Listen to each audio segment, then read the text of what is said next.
shrinker and expander, which for the shrinker and expander I call a direct expansion, just a different way of doing the same instruction. But I say, like, for example, well, I think I got an example coming up next. And basically, expander makes different instructions that do the same thing. Shrinker converts them back down, and so you can have your same virus code skeleton, if you will, each time. Yeah, here's an example. You have your original code where you move one register 2 into register 1. And that's just the same as doing push register 2, pop register 1, because all you're doing is using the system stack to move it. And I just decide I put the bytecode on there, so it actually shows that it's creates just a different bytecode, and that's pretty big. That's the one thing I'm always up for trying to do. And so the addition to it is the idea of being able to create random expanders, because these regular expanders are easily caught by just looking for them instead of like any other type of search for 3 bytes. You know, if I saw a push register 1, pop register 2, I know that was just a move instruction that's been expanded, so I could shrink it myself and therefore know what the code's supposed to be doing and have that original code skeleton. So it's just the basis of figuring out ways, rule-based, to figure out ways of how to create these random expansions. And say like an indirect one would be, as we see here, we got, before we do pop register 1, the idea of the rule is that register 1 becomes a free register where you can do whatever you want with it, since all you're doing is waiting for it to pop at the end off the stack to do your standard move operation. And so you get it does increase code size, but it does give you a different signature for even just one operation like we see for this. And yeah, this is the part about the whole idea of using the rule. The rule is register 1 can be manipulated before any point, or at any point before the pop of register 1, and therefore, since you have that rule, that's why we can stick that OR in there and add random registers and values to register 1 in that earlier example. And then next, for generating the ideas of if you have just label the areas, and there's those rules, you just for each area you have a different combination of rules, since it depends which set of labels you're within at that time. So it's just a basic ORing of all the rules together. So you can do, so if you're in two sections, or if you're in a section that's within 2 boundary points, you can decide to use both of the rules together and stuff like that. Say, like, for instance, this one, we can see that rule 1 starts at the beginning of the code and ends right before the pop register 1, because pop register 1 is when the rule tells you that you can no longer randomly use register 1. And then I just had some stuff on like basic metamorphic viruses, because that's where they first started from, and that's just some ones to check out that are usually really good. Metaphor was the first one that was fully metamorphic virus. It actually had a shrinker in it as well as a code expander and various other stuff. There's also the executable trash generator that was written by Zombie, and that one's great for just creating random, you can pass it in instructions and it'll output random opcodes for you, and you can tell it what you want as your destination registers, what you want as your source registers, and you have some instructions you can pick out of. So you just set all these flags, push it in. I think I got it on the next slide. Yeah, here's calling it. So you just you tell it how long you want it, point toward the buffer, and then the rest is just telling it what instructions it can use. And so what you want as your source and what you want as your destination. And there's also one other tool that I forgot to mention, that other page, that's called the micro-length disassembler. And that one's great for, so you can do incremental development of this engine, because you're going to have to map your opcodes kind of to do your own parser. So this one, you can stick this micro-length disassembler, which I can't remember the exact length, but it's nice and small. You can basically take this and stick it in as your else. So if you don't feel like mapping an operation, it just drops through to this. The micro-length disassembler will tell you the length of the instruction, and therefore you can just skip over it and go to the next one.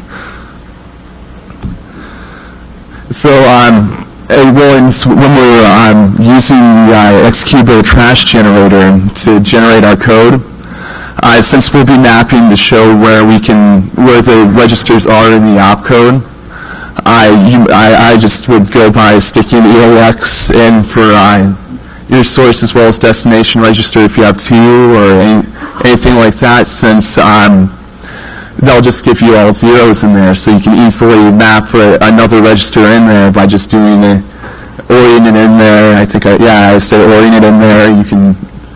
It's just if you do that or put in there. I think I got a little something on. I put a little something on extracting register values out of opcode, and it's well, if you just got it mapped like so, then you know what you got to or and what you got to and to mess with stuff.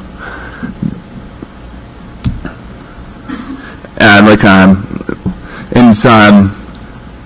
here's just a small algorithm for or just showing how adding that register in would work. And it's easy as oriented in as like that first push and the pop as shown, and it's if you just OR that in, it's just goes into there and combines with the rest of the opcode.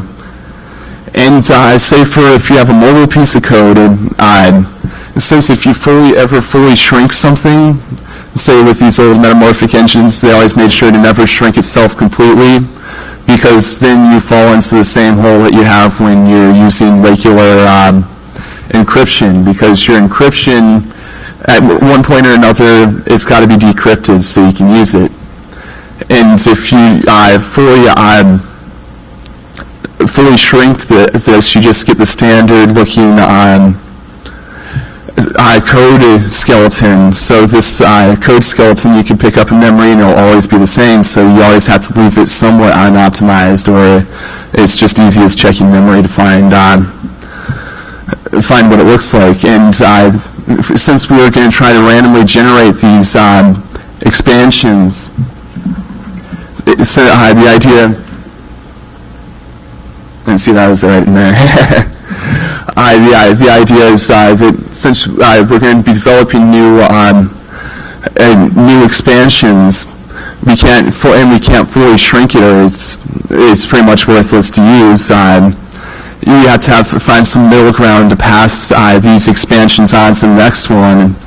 So I just have it that the shrinker knows generation n as well as generation n-1. It knows that the shrinkers that were developed, or the shrinkers for the random expansions that were developed during those generations. So it's and then of course your expander creates the expansions that go into the n+1 generation, and therefore you kind of just carry half of the older generation, you create half new, and you just keep on going from there, and you always just drop the old one, develop the other half again as your new set of expansions. And you always, but to make sure if you want to, that you don't end up just having geometric growth like a regular trash code generator, you got to fully shrink the n-1 generations expansions, because you would lose by n+1. You would have you end up losing that generation of how to shrink that, and therefore just leaving trash code in there that's not reversible into your to be reshrunk to use. And I see this as an improvement on metamorphism because in your standard metamorphic virus, when you have your expansions and shrinkers, it's easy as just scanning for these things for studying, and usually they only go about 5 deep in most codes for doing expansions, so you optimize it 5 times, and you've got the original code. So, but hopefully it just adds like a little more complexity is really all I'm going for, is because you don't have, it's not as easy as this is automatic. You can't just have like a database of expansions and check that towards the code, since you can randomly generate a fairly large amount of these expansions. So it wouldn't make sense to just use like a database of them, or just to have them so you can just brute force it or anything. And for using this technique, it's I'm still working on the engine, but for using it, I do believe it will work because of adding these random opcodes in there. It will keep us away from just the standard easy optimization and stuff, but also rather than just using a trash generator and combining the code of the trash generator with the expansions and not worrying about the shrinking, then you just got something that's exponentially growing generation to generation in comparison to actually know how to shrink it, and therefore no longer having that exponential growth. And well, this was one of the 20-minute presentations that they just started doing this year, so I kind of went real quick through those, and I'd like to open the floor for questions if anybody is up for asking any. And thank you for coming this morning. Any questions? All